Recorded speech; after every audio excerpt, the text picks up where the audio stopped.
क्यों नहीं खरीदना चाहिए टीवीएस राइडर 125। इसमें कुछ ऐसी बातें हैं जो कि आपको शोरूम वाला भी नहीं बताएगा और ना ही सर्विस सेंटर वाला बताएगा।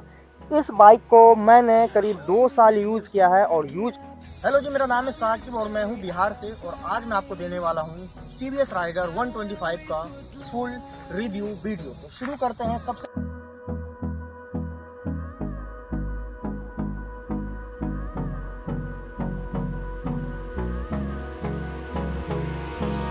Hold me close till I get up. Time is barely on our side. I don't wanna waste what's left. तो चलिए मैं आपको इस बाइक का रिव्यू वीडियो देता हूं। तो सबसे पहले मैं इसको आपकी की दिखाता हूं। तो आप जैसा कि ये देख सकते हो, ये की आपको एक स्पोर्ट बाइक का लगता है और बहुत ही अच्छा प्रीमियम फील देता है। उसके बाद बाइक की बात करूं तो बाइक जो 11.2 bhp का पावर है और 11.2 न्यूटन मीटर का एनएम का टॉर्क है। और इस गाड़ी की बात करूं, जो इसका फ्यूल टैंक कैपेसिटी है वो 10 लीटर का है। उसके बाद इसकी जो मैं ग्राउंड क्लियरेंस की बात करूं तो ग्राउंड क्लियरेंस इसमें 180 mm का है। और सीट हाइट की बात करूं तो सीट हाइट जो है वो 780 mm है। उसके बाद मैं आ जाता हूं टायर पे। तो टायर दोनों आगे और पीछे यानी कि फ्रंट में और रियर में जो अलॉय व्हील दे रखा है वो 17 इंच का दे रखा है, जिसमें कि जो टायर दोनों है वो दोनों ही टायर आपको देखने को मिलेंगे। ये देखो, यहाँ दिखा सकते हैं आप, यहाँ दिखा ना, यहाँ आपको देख सकते हैं ये ट्यूबलेस टायर है। यहाँ पे यहाँ लिखा ना, कैमरा में नीचे दिखा ना, ट्यूबलेस टायर मिलेगा। और टायर का जो सेक्शन मिलेगा आपको 80 100 17 यानी कि 80 100 का टायर मिल जाएगा आपको। 17 इंच का आपको अलॉय व्हील मिल जाएगा। अगर मैं यही बात रियर की बात करूँ तो आप इधर लेके आना कैमरा दिखा, इधर में दिखाता हूँ।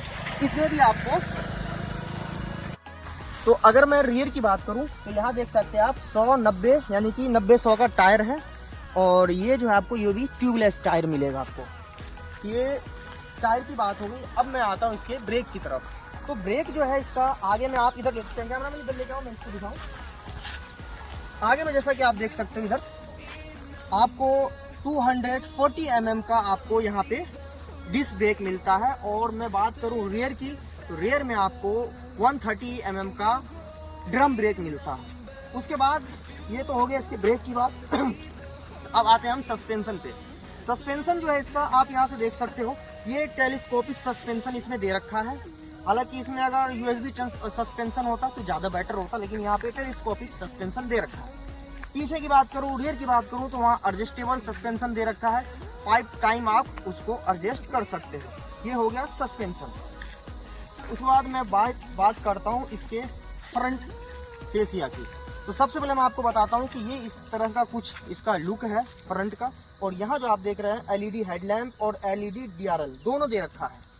बाकी बात करूँ इंडिकेटर की, तो इंडिकेटर जो है ये आपको देखने को मिलेगा हैलोजन वाला। अगर एलईडी होता तो हो सकता है कुछ ज़्यादा ही बेहतर होता।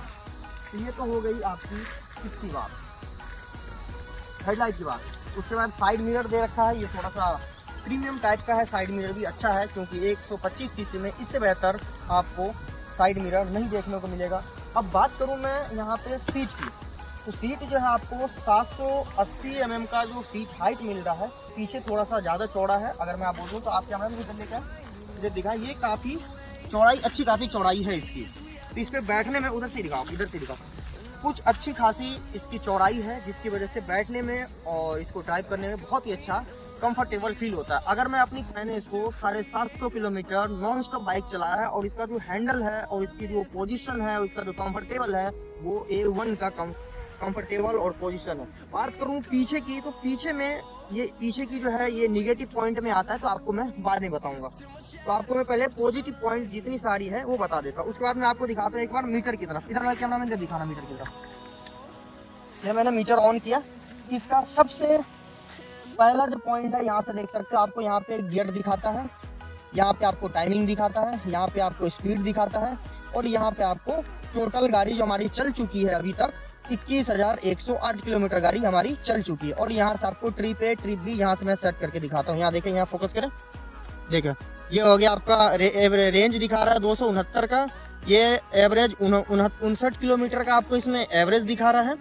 और ये ट्रिप A में इतना है, ट्रिप B में इतना। तो आप ट्रिप A ट्रिप B अपने हिसाब से सेट कर सकते हैं। तो ये था इसका कुछ प्लस पॉइंट। अब मैं आता हूँ इसके माइनस पॉइंट की तरफ, जो कि निगेटिव पॉइंट है। उसके लिए मैं बताता हूँ। सबसे पहला पॉइंट ये है, मीटर से ही शुरू करते हैं।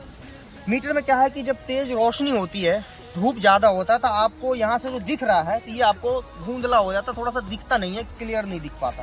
पहला ये हो गया।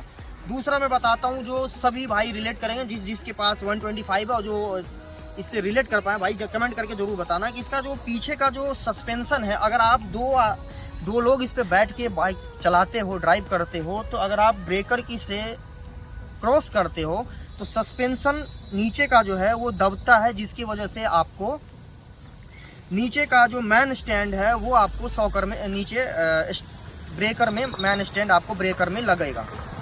ये हो गया दूसरा माइनस पॉइंट। तीसरा माइनस पॉइंट ये होगा कि ये सीट जो पीछे का दे रखा है, स्पोर्टी लुक देने के चक्कर में पीछे का जो सीट है ये काफ़ी छोटा कर रखा है। जैसा कि मैं आपको दिखाऊं, यहाँ देखो ये बहुत ही छोटा। अगर आप इस पे 2 से 3 घंटा बैठ जाओगे तो आपके कमर में दर्द हो जाएगा। ये भी एक माइनस पॉइंट, 3 माइनस पॉइंट है।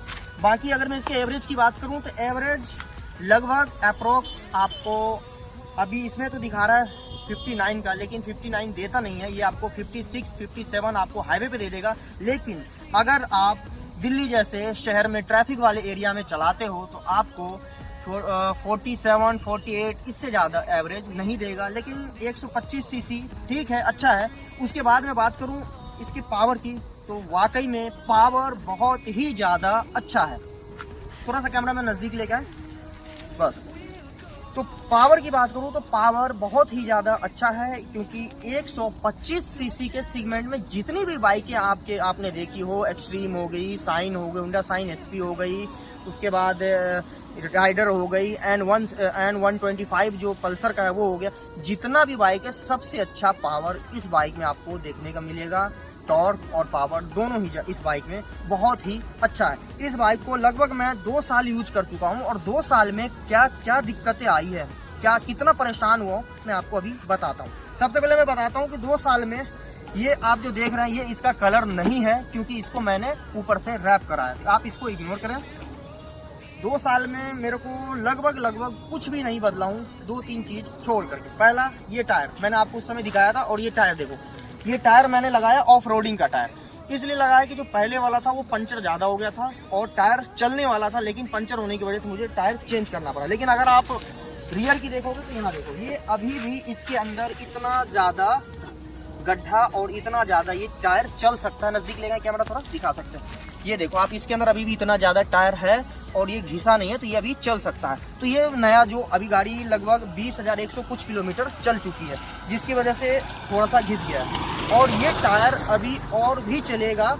और उसके बाद पीछे वाला जो टायर आप देख सकते हो, ये मैंने अभी नया अभी सेट लगवाया है, तो पीछे का भी थोड़ा सा बढ़िया है टायर। तो पहला मैंने टायर बदला।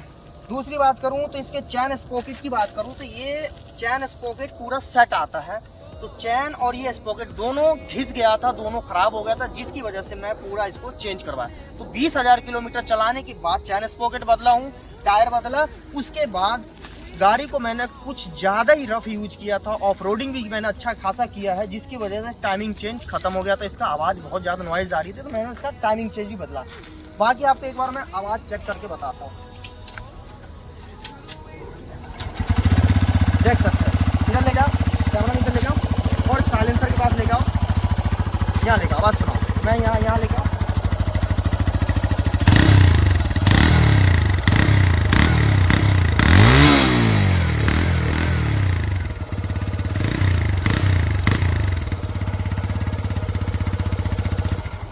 तो कुछ इस तरह का 2 साल के बाद भी इसका आवाज़ कुछ इस तरह अभी भी है। और तो ये कुछ कमियां थी, और इसमें आप खुद डिसाइड करें कि आपको कौन सा अच्छा लगा, क्या अच्छा लगा। अगर आप इस कमी को इग्नोर करते हैं तो क्या आपको लेना चाहिए, आप कमेंट में बताना। और 1,15,000 में इससे बेटर ऑप्शन अगर आपको लगता है तो आप दूसरी ले सकते हो। अगर मेरा पर्सनल एक्सपीरियंस पूछोगे तो मुझे लगता है कि 1.25 लाख में इससे बेटर आपके लिए कुछ भी नहीं हो सकता, क्योंकि मैंने इसको नॉन स्टॉप 750 किलोमीटर चलाया है, नॉन स्टॉप 550 किलोमीटर चलाया है, नॉन स्टॉप 350 किलोमीटर, 3 बार मैंने इसको नॉन स्टॉप चलाया है, जिसकी वजह से इसका रिव्यू मुझे बहुत अच्छा लगा। गाड़ी बहुत ही कंफर्टेबल है। इसका हैंडलिंग की बात करूँ तो बहुत ही ज़्यादा स्टेबल हैंडलिंग है। तो आप कमेंट में बताना आपके पास कौन सी बाइक है, और आप अगर ये बाइक लेना चाह रहे हो तो कब ले रहे हो, और अगर आपके पास ये बाइक है तो आप क्या इससे परेशान हो चुके हो और क्या क्या कमी आई आप कमेंट में जरूर बताना। तो मिलते हैं तब तक नेक्स्ट वीडियो में, तब तक के लिए अल्लाह हाफिज़।